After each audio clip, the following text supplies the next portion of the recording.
తెలంగాణ విలువలు అంటే కాళోజీలో ఉన్నటువంటి కలివిడితనం కావచ్చు, కాళోజీలో ఉన్నటువంటి ఉదారవాదం కావచ్చు, కాళోజీలో ఉన్నటువంటి ధిక్కార చైతన్యం కావచ్చు, సంస్కరణ దృక్పథం కావచ్చు, కులమతాలకు అతీతంగా ఆలోచించేటువంటి ఆ వ్యక్తిత్వం కావచ్చు, ఈ ఆదర్శాలన్నీ కూడా తెలంగాణ కవులకు సాహిత్యకారులకు ఒక నిరంతరం స్ఫూర్తిగా నిలవాలని ప్రజాకవి కాళోజీ పేరు మీద ₹1,00,000 అవార్డుని గత ప్రభుత్వం బీఆర్ఎస్ ప్రభుత్వం నెలకొల్పింది.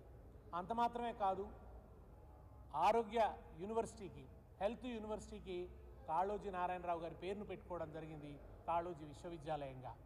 తర్వాత వరంగల్ నగరంలో పెద్ద ఎత్తున బహుశా రాష్ట్రంలోనే అతిపెద్ద కళా ప్రాంగణం, అతిపెద్ద ఆడిటోరియం కాళోజీ కళా ప్రాంగణానికి గొప్ప వరంగల్లో ఉన్నటువంటి నట్టనడి సెంటర్లో స్థలాన్నిచ్చి బోలెడంత డబ్బుతో చాలా అద్భుతమైనటువంటి నిర్మాణం చేయడం జరిగింది. కాళోజీ కళా ప్రాంగణాన్ని నిర్మించడం జరిగింది. తర్వాత వచ్చిన ప్రభుత్వం ఏదో దాని మిగిలిన పనులు కొన్ని పూర్తి చేసి రిబ్బన్ కటింగ్ చేయడం జరిగింది. కానీ దాని నిర్మాణానికి దానికి స్థలాన్ని ఇచ్చి నిర్మించింది. ఆ కాన్సెప్ట్ కానీ అది ఎట్లా ఉండాలన్నది కానీ ఏ స్థాయిలో ఉండాలి, కాళోజీ ప్రతిష్టకు తగినట్టుగా ఉండాలని చెప్పి దాన్ని ఒక కలగని సాకారం చేసింది కేసీఆర్ గారు. విషాదం ఏంటంటే ఇవాళ ఆ ప్రాంగణం ఉపయోగంలోకి రావడం లేదు. దానికి 50,000 పైన ఎంతనో ఫీజు నిర్ణయించారు. దానివల్ల దాంట్లో ఎవరు కళాకారులు కానీ సాహిత్యకారులు కానీ వెళ్ళి సభలు పెట్టుకునేటువంటి పరిస్థితి లేదు.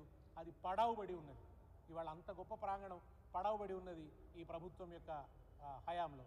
అందుకే కాళోజీ అన్నట్టు తాలు తేలిక బాతాలు తేలిక, బాతాల కన్నా బాతాల పోతు ఇంకా తేలిక అన్నాడు.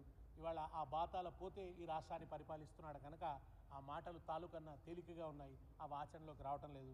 కాళోజీ ప్రాంగణం కళా విహీనంగా చేయబడ్డది. నేను ఈ ప్రభుత్వాన్ని డిమాండ్ చేస్తున్నాను, కాళోజీ ప్రాంగణాన్ని ప్రజలకు అందుబాటులోకి తీసుకురావాలి, అది ఉపయోగించుకునే విధంగా మారాలి. ముఖ్యంగా సాంస్కృతిక సభలకు సాహిత్య సభలకు దాన్ని చాలా తక్కువ రేటుకు ఇవ్వాలని చెప్పి కాళోజీ స్ఫూర్తి నిలబెట్టాలని చెప్పి నేను కోరుకుంటున్నాను. అట్లాగే సాహిత్య అకాడమీకి ఇప్పటివరకు చైర్మన్ వేయలేదు, సాహిత్య అకాడమీ కార్యక్రమాలు ఏమి పెద్దగా ఉండటం లేదు.